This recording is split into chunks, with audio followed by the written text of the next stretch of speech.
Hi friends, Mrs. Wread back to share another chapter of E.B. White's Charlotte's Web. Today we're going to be reading chapter 8 called A Talk at Home.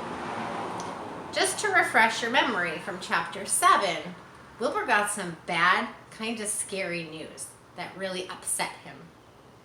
So as usual, sit back and find your comfy place and get ready to be a listener. Chapter 8, A Talk at Home.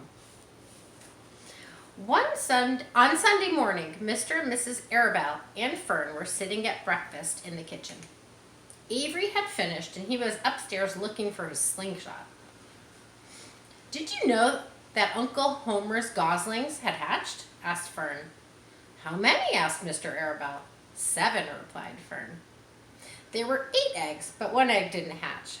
And the goose told Templeton that she didn't want it anymore, so he took it away." "The goose did what?"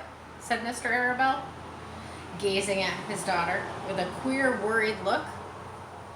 "Told Templeton she didn't want the egg anymore," repeated Fern. "Who's Templeton?" asked Mrs. Arabelle. "He's the rat," replied Fern. "None of us like him very much." "Who's us?" asked Mr. Arabelle. "Oh, everybody in the barn cellar. Wilbur and the sheep and the lambs and the goose and the gander and the goslings and Charlotte and me." "Charlotte?" said Mrs. Arabelle. "Who's Charlotte?" "She's Wilbur's best friend. She's terribly clever." "What does she look like?" asked Mrs. Arabelle. "Well," said Fern thoughtfully, "she has 8 legs. All spiders do, I guess." "Charlotte is a spider?" Fern's mother asked. Fern nodded. "A big gray one, and she has a web across the top of Wilbur's doorway. She catches flies and then she sucks their blood. Wilbur just adores her." "Does he really?" said Mrs. Arabelle rather vaguely. She was staring at Fern with a worried expression on her face. "Oh yes, Wilbur adores Charlotte," said Fern. "Do you know what Charlotte said when the goslings hatched?" "I haven't the faintest idea," Mrs. Arabelle said. "Tell us." "Well, when the first gosling stuck its little head out from under the goose, I was sitting on my stool in the corner, and Charlotte was on her web.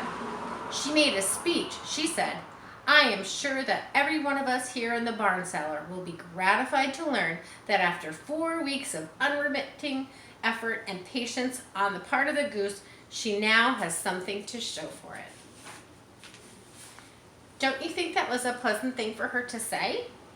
"Well, yes, I do," said Mrs. Arabelle. "And now, Fern, it's time to get ready for Sunday school. And tell Avery to get ready too, please.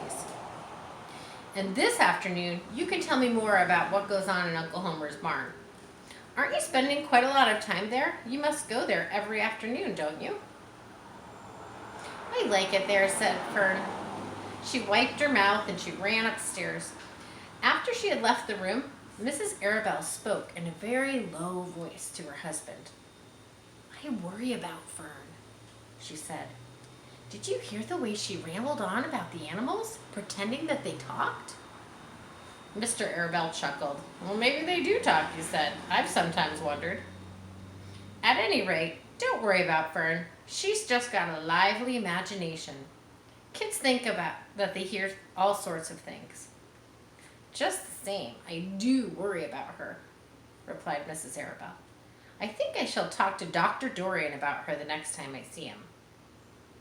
He loves Fern almost as much as we do, and I want him to know how queerly she's acting about a pig and everything.